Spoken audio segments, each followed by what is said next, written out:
Welcome to the Budget Mom YouTube channel. I'm Kamiko Love from thebudgetmom.com, and today I want to ask you a question.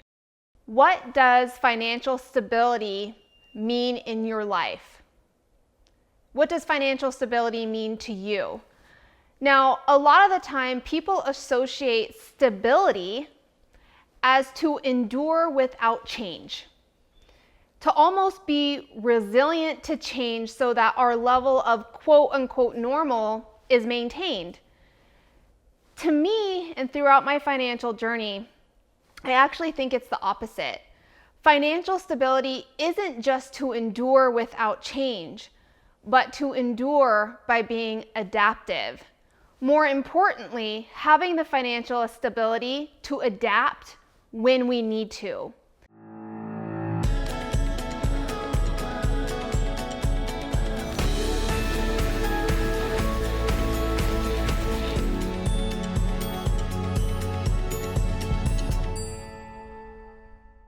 Now, throughout my 10 years of really learning how to manage my money and my finances, and throughout my 10 years of experience, I've been setting myself up to practice and take action in my life to be financially stable. And though some people may not realize it, my budget by paycheck method and even my 9 financial freedom steps were designed to teach you how to find that financial stability in your life. You're just doing it by completing smaller action steps. And in fact, sometimes those steps may seem so small, you may not realize that's what you're working towards. Now, financial stability is being able to stand and endure, but to do that with as little stress and worry as possible. It's almost like you know the answer before the question is even asked. You are able to handle the financial imbalances in your life because you are managing your money in a way where you are fully prepared. And I think that's really important, being fully prepared for whatever life throws at us. Now, there are some financial experts out there that call their budget many different things. Some people call it a say yes plan, such as the Budgetnista. Now, with the Say Yes plan, it's all about giving yourself permission to say yes, to spend your money the way you think is most beneficial in your life. Some people call it just a plain spending plan because the word budget sounds too restrictive. Me, I like to call my budget my goal plan. Now, if you think about it, your budget is essentially your roadmap to your goals. It's your conscious decision to work towards those financial goals just in smaller actions every time you get a paycheck. It's all about building a financial system that can function in good times and also in bad times. Now, when I think about financial stability, I think of like a basket. Inside that basket, there are things like paying off my debt, saving money, my emergency fund, my checking account cushion or my buffer, a home that I own, my miscellaneous envelope, and my why, the purpose behind me being on this journey in the first place. All things strategically created to bring me financial stability and allow me to function when everything is going as planned and even when they aren't. I call it having a backup plan to my goal plan, my budget, right? What things do you have in place if your budget fails you? When real life happens? What things have you strategically created to ensure that you can endure? Endure a loss of income, an emergency, reduced hours, a death in the family, a broken water heater. Think about all the different things that try to break you when you are trying to reach your financial goals. But not only that, when you are trying to live a life that you love. Now, it's something that I want everyone to start really thinking about. It's true that my system was designed to help you reach financial stability, but I also want you to understand why you take those action steps that you do on your financial journey. What's the purpose? Remember, I always say it's not just about the numbers.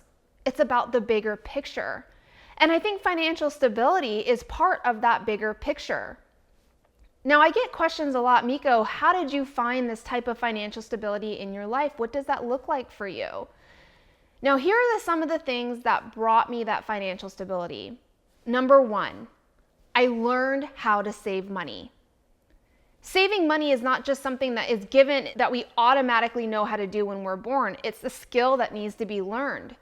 You have to adopt particular behavioral patterns in your life consistently in order to make savings not just an action, but a habit. It needs to be manual, not just automatic. I'm different from a lot of other financial experts in the fact that I don't think people should automate their savings, at least not until the habit of saving money has been formed and established. You must actively look for ways to save money in your everyday life, even if it's just a couple of dollars. Now, implementing small savings challenges in my life throughout my journey is what made me successful with the bigger and more massive savings goals that I accomplished. Most people see the end result of, say, saving $400,000, but what they don't see is the daily habit-forming actions that lead to that success. For example, some of the savings challenges that I still complete every single day, even 10 years later, are saving my change, the $5 challenge, and completing dedicated monthly savings challenges from my cash envelopes. I still find active ways to save my money in a manual way every single day. It's not important to just establish the habit.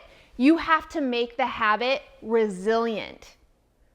Turning your habitual actions into a visual process that allows you to witness the rewards of what you're doing is very critical.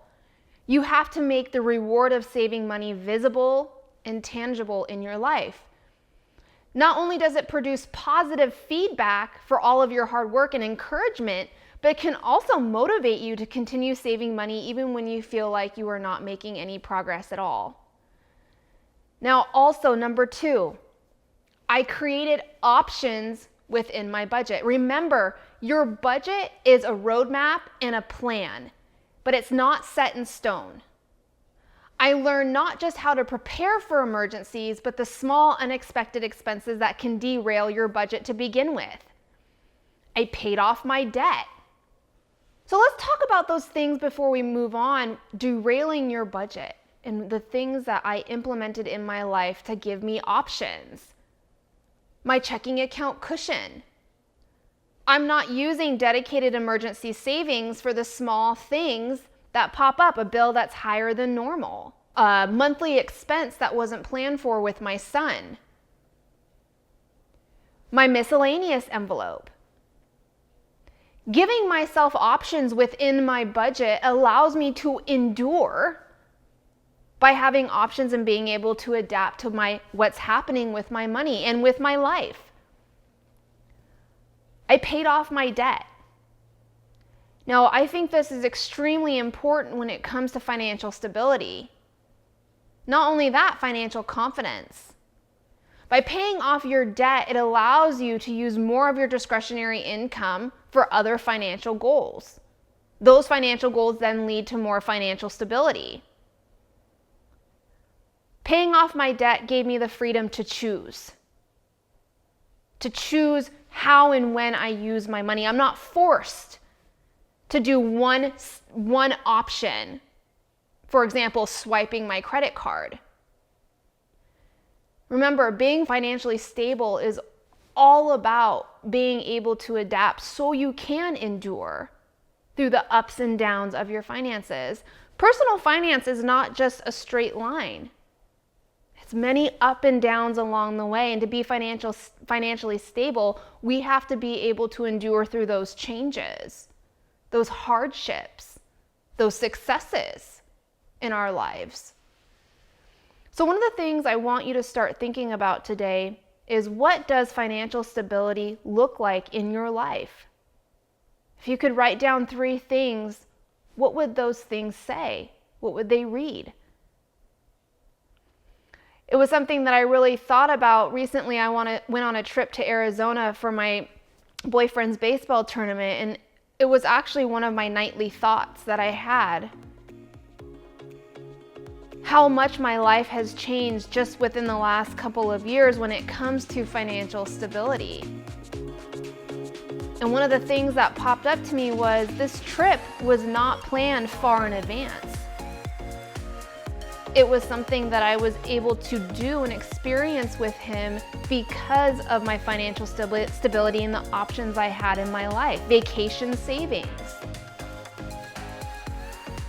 So that's what the message I really wanted to share today. If you found this video helpful, please like it and don't forget to subscribe.